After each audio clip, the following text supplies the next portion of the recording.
Hey guys, Joe here, and today's video is going to be about bum rushing together a computer to do some GPU testing for the second channel. If you're new to the channel, thanks for checking it out. I really do appreciate it. I hope that you guys enjoy it, and if you do, maybe consider getting subscribed, maybe use my Amazon affiliate links. You'll help the channel grow. Additionally, as I said just before the intro there, I'm starting the second channel up. The first channel, the main channel, the channel that you've always been subscribed to, is not going to change. The second channel is going to be more dedicated specifically to tech, and that includes testing, evaluating, building weird things. Just in general, it's going to be the tech channel. This channel will still have tech on it, but it won't be as in-depth, and this channel will still be varied in its interests, which you guys seem to like. So keep your eyes open for the second channel. Additionally, I hate doing it here, but putting it in the beginning of the video is the easiest place to put it. Please, if you want to, maybe consider joining me on Patreon. If you do that, I'm going to start doing a 3-day early access for $2 and up members. And what it'll be is you get 3 days ad-free before anybody else can see the video. And that will be the first perk. And as we get more patrons on board, we'll start doing other things, t-shirts, giveaways, whatever else we decide as a community that we want to do, because as you'll be basically my employer, you'll be able to have some input into what we do in the channel. But let's get back to what we were talking about today. Today's project is going to involve a lot of parts I've already used and tested and I know work, and parts that I've had laying around, because it's not the main computer that's going to be for both channels. This is strictly dedicated to testing older hardware.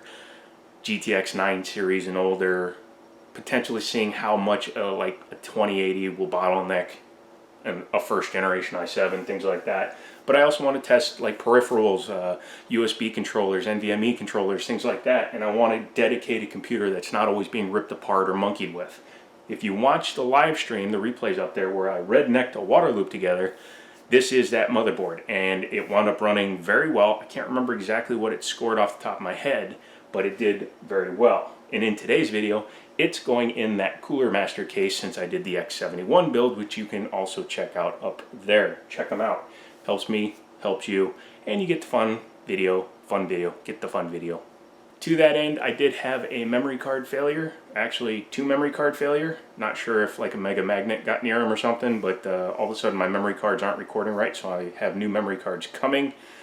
So yeah, some footage will be going up with some artifacting. I'm trying to edit around it. It's not really easy because, of course, where it is right in the middle of a sentence. So that'll be fun. But let's talk about what's going into this system. First off is the motherboard. And this was the, excuse me, there's a back plate under here that's going to fall out. But this is the motherboard from the pickups video where I got this motherboard and 32 gigs of RAM. This is a 16 gig kit. I sold the 32 gig kit, but I got all of it for 80 bucks. And then I spent $19 on an i7 for it. This is a i7 860, right? 860? Yeah. 870, excuse me. I sprung for the big dog. And it's overclocked to like 4.5. I'll put it down here once I remember exactly what it was overclocked to. But it's on an ROG Maximus 3 formula motherboard, which for its time was very advanced. Has plenty of PCIe 16 times 8 slot at the bottom, some times 4s and some times 1s, so I can hook up just about anything I want to. It also has very beefy VRM coolers, chipset cooler, all that good stuff. And it, oh wait, no it doesn't. I thought this one had USB 3. That was my motherboard that I sold. But I do have a USB 3 controller that's going to go in here, so we're good there. But yeah, this will be a really good one for testing older hardware. The power supply is nothing fancy. It's just this Corsair CM750M. I'm going to be upgrading this probably to like a 1,000 watt power supply once I get a 1,200 watt power supply for my main rig. I only have 2,000 watt power supplies. I know, first world problems, but I only have 2,000 watts of power supplies right now. One's in my X99 rig, and the other one is going into a workstation build that I'm still waiting for the parts for. And we'll be talking about that in a future video. But this one has 6-pin PEG connectors. It's missing 3 of the modular connectors because I got this in a bundle with another computer, but it has enough to run a graphics card, an 8-pin CPU, and multiple SATA drives. So that's all I need for a testing system for right now, and when I get a good deal on another 1200 watt or 13 or 1600 watt power supply for my main rig, my gaming rig, then I'll move 1000 watt into this one. So that's going to be the power supply, plus with fewer cables it's going to look neater. Hard drives, I'm just going to put an SSD for the boot drive, and I'm going to put a 500 gig hard drive, and well, probably 2 500 gig hard drives, because I'm not going to need a ton of games on there, because it's, again, an older system for older games and older hardware, so just need to be able to push them a little bit. I do want to build a NAS for myself, but I haven't really researched it much, so as soon as I get to it and really get into it, I'll make a video about that. So what I have to do, obviously, is take the motherboard off of here and get it into the case. I really like the fact that this was able to be used as a homemade test bench, and this plate will stay a homemade test bench. It just won't be for this system anymore. And the guy I got the motherboard from actually had the I/O shield, so that's cool. So I'm going to put that in first, and this will be jumpy, vlog style. That's how it is. For those of you that are wondering what vlog is basically when you film like this. No script, nothing pre-planned. I literally set these parts up 5 minutes before I hit record, and now we're just going to film it. Unlike scripted entertainment or content, which I really don't do except for my graphics card tests. We'll be back. For cooling, I'm going with this, I can't remember the brand because I took the sticker off of it, but it was an Amazon special. I'm going to get a couple of Deep Cool Gamaxes probably the next time they go on sale, but for now this will do the trick. It's just cheaper Chinese. It kind of looks like a knockoff AMD style because it's got that bump there, but it will work for this use case, and it actually kept this CPU relatively okay on a overclock that I had on it before. So for now, though, it's just going right back on. If it had more than 2 itty-bitty copper pipes, it would do a lot better. As you can see, it's not that hard to put together an air-cooled system.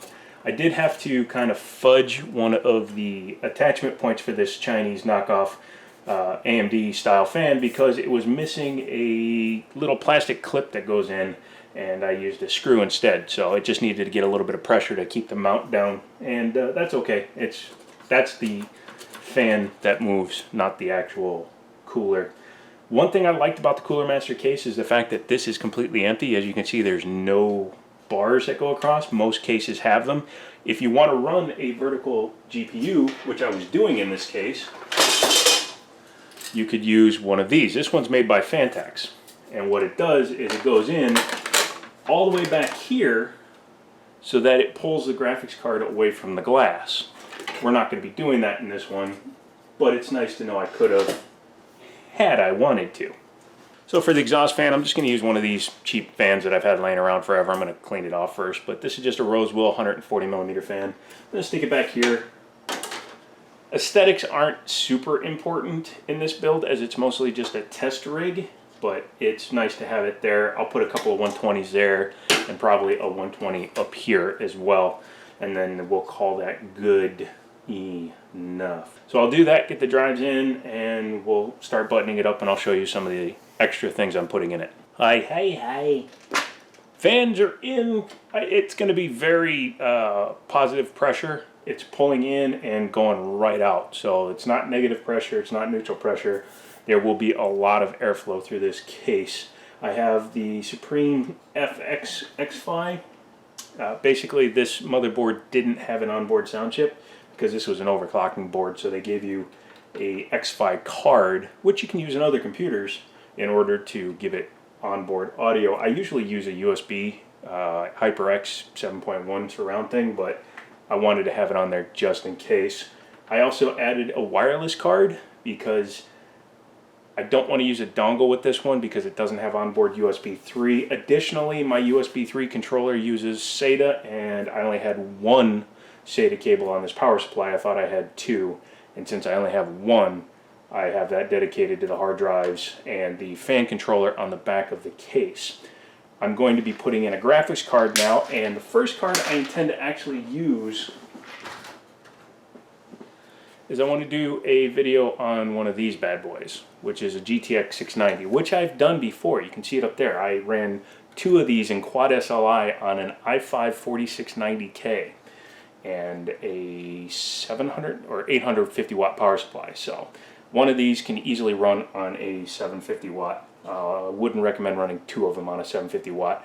But I want to see, because a couple of video card manufacturers have said 4 gigabytes isn't enough. This technically only has 2 per GPU. So we're going to go ahead and slot that in there. Easy peasy lemon squeezy. I do have to find some more thumb screws. One of the things you run out of quickly when you build a bunch of different computers is thumb screws, because you have them all over the place. So let's see here. No thumb screws in here. What's that? One's enough? Sure. It's like I always told my customers when I was fixing their cars. You don't need every bolt put back in. So bringing you in closer, you can see it's actually pretty clean and neat and put together back there. Just the graphics card, the sound card, the Wi-Fi card, 1 SSD, and 1 hard drive. That's all I really need. And because there are no drive cages here, I can run any length of card. There aren't many cards that are much longer than a 690, unless you're talking about brand new, like 20 series monster triple fan monsters. English brought to you by me. Let's go ahead and see if it even powers on, because ooth be trolled, I just kind of banged this thing together.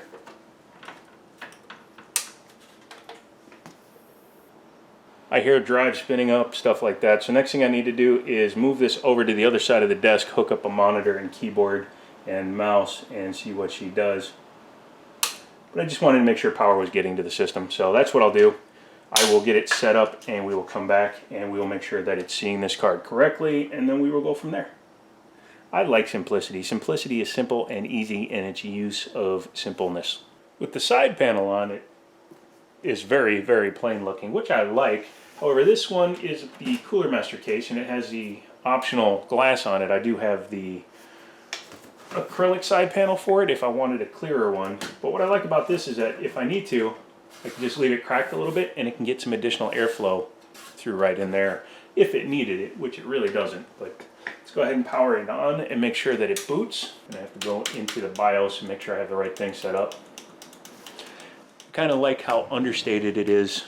I might have a dead motherboard battery. We'll see. You reset everything to stock. However, I'm going to change that up a little bit. Man, that thing takes a long time to boot. But here we go. Skipped over the boot screen. So what I'm testing really quick is just the temperatures it's running, because if it's running at good temperatures, then we're done. Yeah, we are pulling all the air out. All the air? Yes, all the air. It needs to install some drivers. I'll come back once some installed drivers are installed. Pardon the noise, I just opened up a stress test to just see how the 6999999, the 690 is still doing. I changed the thermal compound. I didn't do a long burn-in test though. I just threw new compound on it, tested it, made sure it worked, and then put the card away. But it's doing alright. It's under 70 degrees in a heaven benchmark, and it's been looping for a little while, so I take that as a win. So this rig is now as done as it needs to be. It is set up so that it can just run graphics cards. If all I want to do is just sit and run graphics cards all day long through it, I can do that. And it has games installed that I can play and test that way too. So yeah, building computers is not hard. Building them so that they look decent is a little bit more infuriating sometimes. Building them when you're out of good parts because you're saving some parts for other computers and other builds, that can be a little annoying. Not much you can do unless you have a sponsor, which I don't. I'd love to get somebody to sponsor a few builds on the channel, pay for the builds, and then get some product placement. If you have an eBay store and you do stuff with tech and you want to sponsor the video, I'll link your store in the description. My buddy at his store gets help because I talk about him all the time and he makes money off me. So if you guys want to do something like that, or if you just want to donate something to the channel, or you want to check out my Patreon, anything you want to do, muy appreciated. And we'll get going on some other stuff as soon as parts arrive. Again, I'm building a workstation. That's why I didn't put the 1000 watt in there. I'm building a few other things, and I'm kind of adjusting the filming schedule to accommodate for the upcoming Patreon. If you're a tier awards or tier member, to get that early access, as well as if I'm going to run 2 channels, I want to put 3 to 4 videos per week between the 2. I don't want it to be 1 video per channel per week. I want to do at least two videos per channel per week. So I need to get on the stick and start finding parts, and that's what I'm going to do. So if you have any questions, comments, concerns, leave them down in the comment section below. Check out my Amazon affiliate link for stuff like the studio light that I turned on for the last minute and a half of this video. Parts I used, the case, fans, things like that. A lot of this stuff came from Amazon, and I will link it all. So appreciate it. Thank you for checking it out. Don't forget to subscribe, and as always, I'll talk to you later.